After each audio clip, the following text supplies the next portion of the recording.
reality Therapist what's going perception. on. Bachelorette. Hello and welcome back to ReactivityTV, where we share our therapist takes and perspectives on all things trending TV and movies. I'm Amy Albero. And I'm Catherine Van Eyck. We're both licensed therapists and bringing you our therapist perspective, which actually you just said that. We're bringing our therapist perspective to season 20 of The Bachelorette, episode 3, week 3, where a lot of stuff happened. Damn, I love this show so much. I know. So good. So good. I have to say I was a little bit skeptical of this season because I was thinking like Charity is so like kind of put together and so poised, and I was worried it was going to be boring, but she's entertaining. Mm-hmm. The way her choices are being made is entertaining. The guys are entertaining. I am happy. This is good. Yeah. And it's because like we were thinking like, oh, she's a therapist. She's gonna show up as her therapist self. Mm-hmm. And like even though we're getting glimpses of that here and there, like she's also showing up as her human self, and that's great. She's great. She's such a gem. So it's so fun. Love it. Yes. Yeah. And I think it is such a good example of like, we are humans first and therapists second, but like that therapist part of us, of course, is always with us too. And so like we do see it in the way that she asks questions and that she stays curious, and the way that she was prompting Warwick on that date. I was like, oh my gosh, you are working those therapist muscles. So so anyway, it's been fun to watch. Just as a viewer, as a therapist, I know we said this last week, but I'm really, really, really enjoying it. Mm-hmm. Mm-hmm. Super entertaining. Super fun watching. So what stuck out to you this week? Okay, so I mean, I think probably both of us are going to be talking about what happened with Brayden, but before we do, and that was just an assumption, of course, whatever you're coming with, come with. But one thing that I want to bring up was like this slight little moment. So when Charity had pulled Dotun aside and brought him to her room and allowed for this a little bit more of an intimate setting, because she could tell that this bigger group setting was not for him, that he like really wasn't feeling it. He really wasn't comfortable. And so she, instead of going to like, ooh, like if he can't handle this, if he can't handle the heat, he's got to get out of the kitchen. She was like, I actually want to get to know this guy. He seems really sweet. Let me get into an environment that maybe will be more comfortable to him. And it was, and he was so appreciative of that. And they really hit it off and really seemed to have some kind of connection. And yeah, so I just love that. I love that she wanted to make him feel comfortable and wanted to genuinely see if like, okay, once I get him in this kind of environment, what am I going to get out of him? Mm-hmm. As opposed to just assuming that because he wasn't doing well there, he wasn't going to be a good match for her. So she really like found a way to do it. Yeah, I love that too. It was so empathic and so compassionate of her to really try to consider. And I don't know if they've had conversations about maybe his experience in being in the group before, or if she could just read that.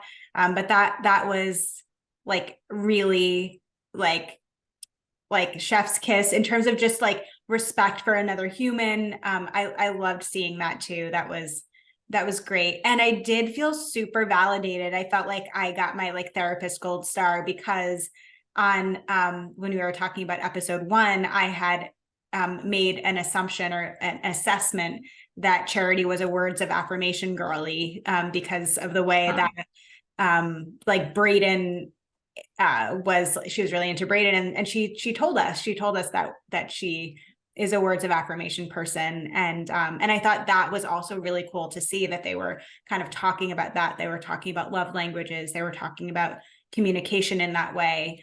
And I thought that was like another way to deepen their connection and deepen their communication and understanding of one another, and what each of them needs and wants in a connection.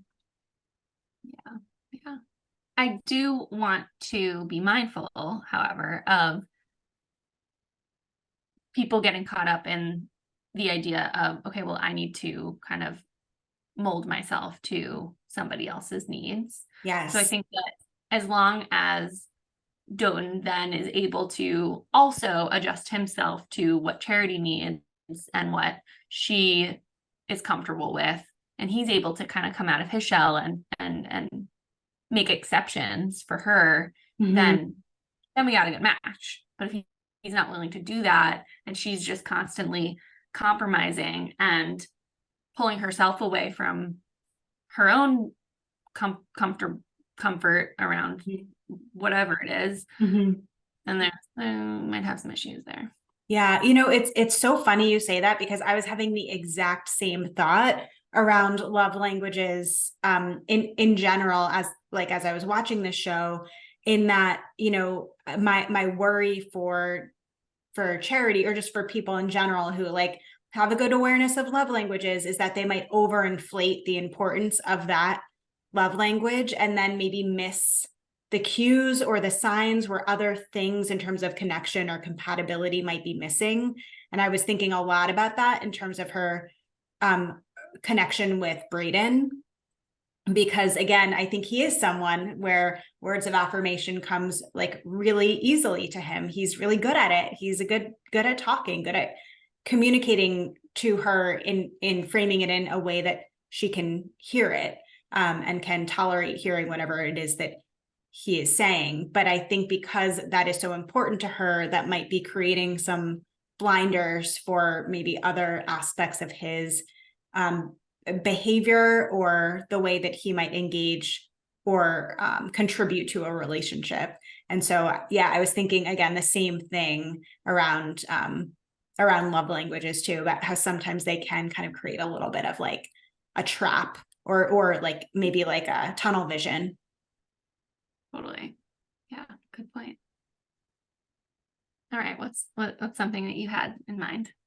Okay, so when I was thinking about this week, I was thinking about kind of some like kind of themes that were coming up. And the first one that I was thinking about was the presence of our past relationships in our current ones. And we saw Brayden speak about that on his one-on-one with Charity, in getting cheated on in the past, and how that has created some insecurity for him. And then we see that very present for Charity at the end of this episode, when she's feeling pretty triggered by hearing this discrepancy regarding Brayden. That she said, this is reminding me so much of my previous relationships. And I was thinking a lot about her saying that, because a lot of what we think about with our clients are these patterns. Like when we are noticing maybe we're in similar patterns or in similar types of relationships, that's so wonderful to have that self-awareness. And I think for me, I'm kind of waiting to see, what's Charity going to do with this? It seems like there's an aspect of, there's a familiarity in this pattern. She clearly, what I also love about Charity, she's like, he's cute, or I'm not just going to give someone a rose just because he's cute. So like, we know attraction is important to her, as it often is for people. So I think she's really battling between, is this my past, my past and my getting triggered, or is this my present giving me information? And I feel like that is often something that people get stuck in, especially when they're, again, very self-aware. This is where self-awareness can get a little bit dicey. Annoying. Annoying is kind of how do I know which part of me to trust? Is it the part of me that feels really good in this connection? Or is it this other part that might just be my old shit coming up again? And I think that can be really hard to navigate. Yeah. How do you think she can distinguish between the two? Ooh, yeah. Great question. Well, I think always like reminding yourself like that this is not whoever that was. Like, and I think we do know that there was infidelity in a past, at least one past relationship, and that breakup was really hard. I think we learned that in Zach's season. And so I think I would just I would encourage Charity or whoever is navigating through that to say, like, this is not that relationship. And then to kind of ground in what I do know to be true. What I do know to be true is I'm attracted to this person. We have a good connection. I've also heard feedback from my brother, who I trust, and another man in the house that I trust, that this person is not trustworthy. Words and actions don't seem to line up. There's inconsistencies in what he says, and just trying to like line up the facts of what I actually know to be true, not what my trauma or my trigger is telling me to be true. What do you think? No, I think that's a great way to handle it. A great way for her to really pull herself into what's going on right now. And there really are things that are going on right now that she could be paying attention to and noting, as opposed to thinking more of how that feeling is being stirred up from the past. Totally right. I know you mentioned Brayden was on your mind. Yes, absolutely. And it just kind of going off of your point, how many chances do you think are too many chances? Well, how would you quantify how many chances he's already been given? I'd say 3. Okay, what were they? The her brother, then the what was the one last week? Who said something to her last week? There for spring break. Was that about him? Oh, no. It was the kissing date, and that she was classless, and that he packed his bags and wanted to leave. Yes. Right. So she heard that too. And now this, where he cannot see himself getting engaged after she's been dating 20 other people. So she's collecting flags. She's collecting flags. And how many flags? I mean, even if we're not looking at how many, what is it about what has been said already that's not enough for her to kick this guy to the curb? I know she keeps going back to the connection she's made with him one-on-one and the attraction she has towards him. Okay. And then weighing that against what's been brought up to her, I see where she's conflicted because they're not matching up. And yet, when is she going to listen to that other side? Yeah. And she had said, like, she feels like she's kind of like battling her head and her heart, kind of thing. And I don't know for her if that's like a consistent experience for her, if she often feels like they're at odds, or does she ever feel like they're kind of in sync? And yeah, there is something that she's not paying attention to, whether that's conscious or unconscious, as it relates to her relationship with Brayden. But it's so interesting, and in other Reactivity TV episodes, in very different contexts, we've talked about rationalization as a coping mechanism. And I was kind of in all of my Bachelor podcast listening, hearing what could potentially be Charity's rationalizations, like, yeah, okay, I could see that makes sense, that it would be hard to imagine yourself getting engaged after a couple of weeks, when this person has been in relationships with other people. Like, yeah, okay, of course that makes sense. That doesn't sound nuts at all. That doesn't sound like, again, objectively speaking, in this world outside of The Bachelor, mansion. Yeah. That sounds reasonable. Doesn't sound absurd. And you know, again, as we've, you know, reacted to this show now for a couple of seasons, we've always said like, but we have to suspend like that kind of thinking, like we are in a different universe. And so like, you know, so we have to like play within those confines. And I do think that what I find most concerning is he is really good with his words, because what he said to the guys is different than what he said to her, and him explaining it in like, you know, whether it's his lack of readiness or it's a big step or whatever. And so it wasn't as though he lied to her, but the way his frame was very different. And I think that's the thing that makes me nervous as a viewer, is how good he is at kind of, I was going to say manipulating, but like manipulating his frame to be well received. Like it's really skillful. Like it takes a really special person to be able to do that. You know, he is a nurse. Like, I don't know, like there is something about, like, again, interpersonal skills, knowing people, working with people, like you can figure out how to do that. He seems to be really good at doing that. And I think that also is what causes Charity to like maybe not be as sure, because he has the right answer every time.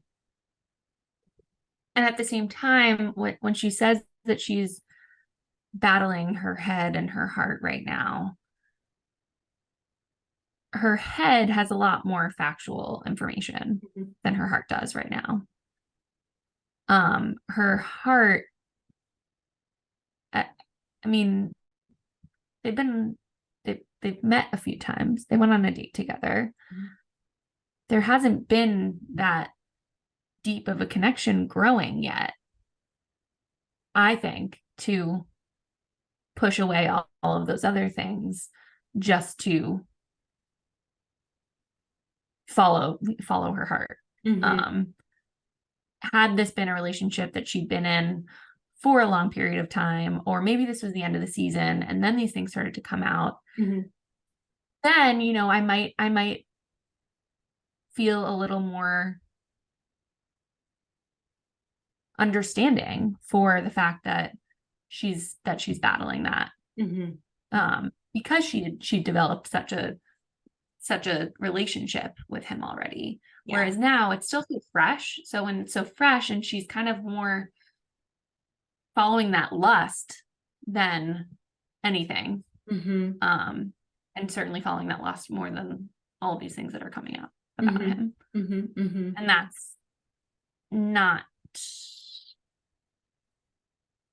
seems like it won't work in her favor if she keeps following the lust. Yeah, well, and I think as you're talking, it's making me realize and remember that one thing that she keeps emphasizing is that she's looking for a husband, and she's looking for the type of partnership that her parents, who have been married for 48 years, have. And so like I do hope that once she kind of lifts her head out of this fog, that she will be able to maybe more objectively assess, like, does this person actually have the values, the qualities that I need in a partner? Like, I'm sure he'd be fun to date. Like, if that was your end goal, is just like to find a boyfriend, I bet he'd be a blast. I don't know yet. I, as a viewer, haven't seen enough to know whether or not, or what I've seen so far as a viewer does not give me great confidence that he would be a great partner or husband to her. We don't know what we're not seeing. But again, if her intention is husband, then like the objective part it's not just about the heart or the lust. Like, yeah, you gotta have like the practicality pieces too. What else maybe did you want to touch on? Yeah, so kind of like similar, like still talking about Brayden, you know, giving him all the airtime. He was the star of this week's episode of The Bachelorette, and he's the star of this week's episode of ReactivityTV. But I was more thinking about the situation with Aaron and his decision to tell Charity about Brayden's intentions or his feelings about an engagement. And Aaron kind of took it upon himself to be the person who would be protective of Charity, and felt like, you know, I care about this person. I don't want her to get hurt. So I'm going to share this information so that she knows. And the guys had a really, you know, they were as upset with him as they were with Brayden, which I found to be fascinating, like, because we don't usually see that at I all. know. Mm-hmm. I was so surprised by that. I thought, like, he's helping all of you. I mean, I get it, like, whatever Charity's decision to then cancel the cocktail party and, you know, like, talk to Brayden one more time takes away from time with anybody else. But like, any more time with Brayden later on is going to pose a problem for everybody. So like, let's nip this in the butt here and chop. Yeah. Get him out of here. Yeah. So yeah, I thought that they were being a little unfair to Aaron. Yeah, I know, which makes me question like Aaron's likability in the house. But I guess it brought a greater question, which is like, what do you think the circumstances are for, like, if you have information about like that affects somebody else, again, outside of Bachelor Mansion, if you heard something about a friend that someone else was saying, is it your duty to bring, like, what are the circumstances under which you think it's appropriate to share, whether it's, I mean, and okay, so I'll give you a range of examples, like so-and-so was talking shit about you, your significant other, I saw them on a dating app. I have a friend who used to date the person that you're dating now and thinks they're an asshole. Like, at what are these any points at which kind of like being the middle person and bringing this information are needed, relevant? Like, is there a rule of thumb that you can think of that people can utilize in order to figure out, like, should I share this or not? I think under the circumstances of, if I don't share this, then is this person going to be harmed in some way? Then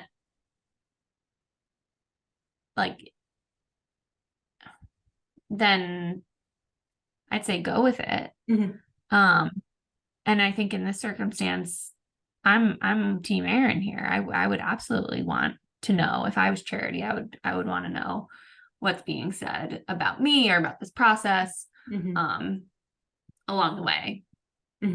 I think it gets tricky on the show because people bring up stuff all the time that doesn't necessarily have to get brought up. Like, let's say Brayden said this about, or Brayden said something about an ex, or Brayden said something about, like how he's been in relationships in the past to these guys. And then they brought that to Charity. I think that's unfair. And I think that would be uncalled for. But anything that actually has to do with Charity and has to do with her journey, then totally worth it, totally makes sense. Anything else doesn't give him the benefit of the doubt of making any changes to whatever, or Charity seeing the things that they see as the relationship develops. Yeah, no, I'm with you. I think if it's about someone's like safety, or like it's something that could prevent them from harm, then I think, yeah. And I think there's definitely that line between, I know we talked about this after episode 1 of like we want to trust the people in our life to make the decisions for themselves. And if they don't, to trust that they can recover if they've made a misstep. And so I really, really believe that.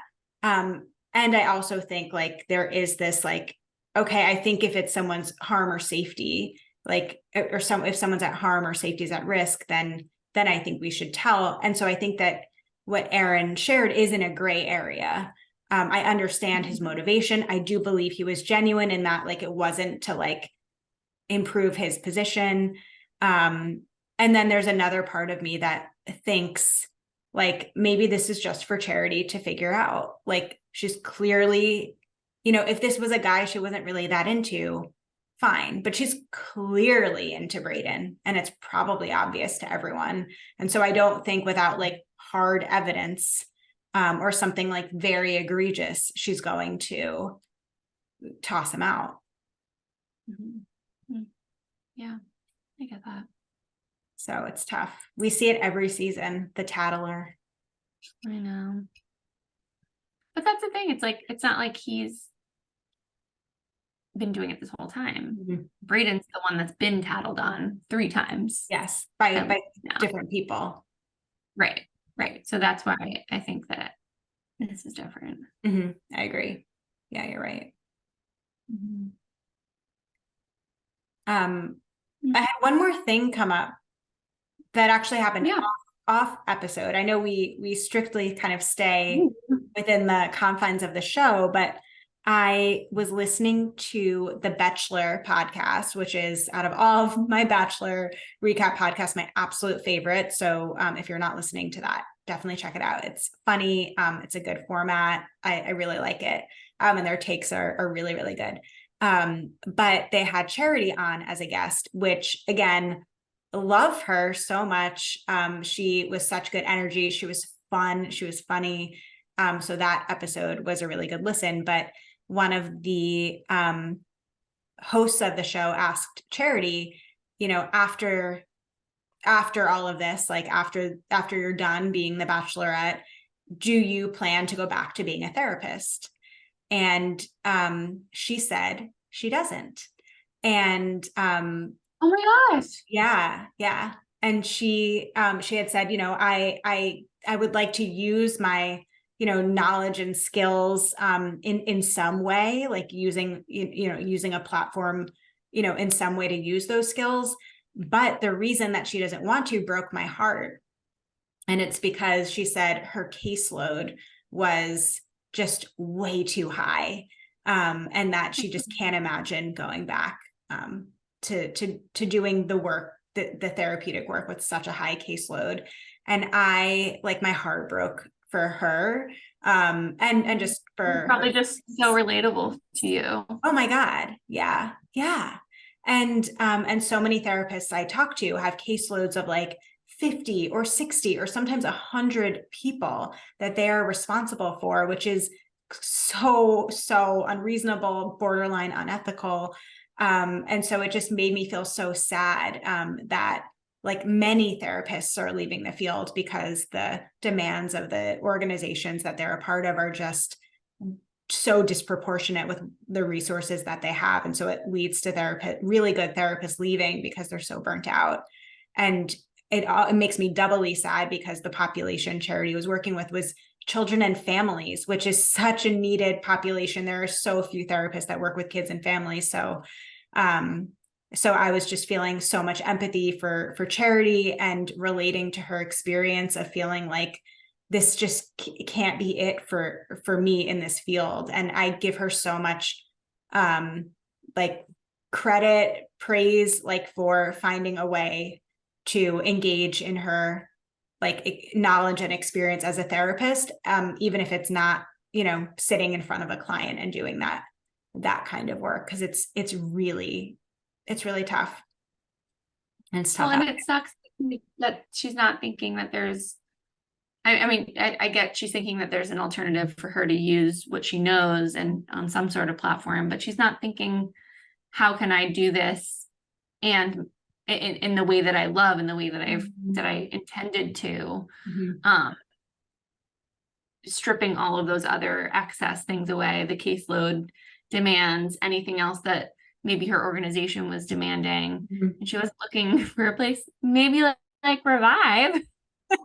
Like where we were. Where not like that. Yeah. Well, you know, it's so, I guess I was thinking, I've spoken to so many therapists who, you know, who work here, who worked in different organizations before. And when I'm just kind of checking in, like, you know, periodically, whether it's like 3 months, 6 months, a year in, like in what their experience is, the majority of those people that have come from other organizations have said, like, Amy, I don't think you understand, like, when this job was my last resort. I thought about leaving the field before coming here because the circumstances under which I was working before really made me doubt if I even like this, if I'm good at it, it, like, if this is for me. And so, like, I spent a lot of time in feeling like an imposter and feeling like maybe I'm just not good at this because I couldn't keep up with the pace. And so I do think that there is that element of, like, feeling like this is just what it is to be a therapist. And I've definitely felt that too. Or like, we need to, like, pay our dues or, like, work in the trenches in order, like, to do the work. And there's so much shame around burnout. And so I get why people, like, don't even understand that there are other options. So I guess if you were a therapist who's listening to this, watching this, there are other options. You don't need to leave the field or settle for where you're at. And please take care of yourself and your burnout, and advocate for yourself if you can. Well said. That's it. We're cheering you on, Charity. Yeah.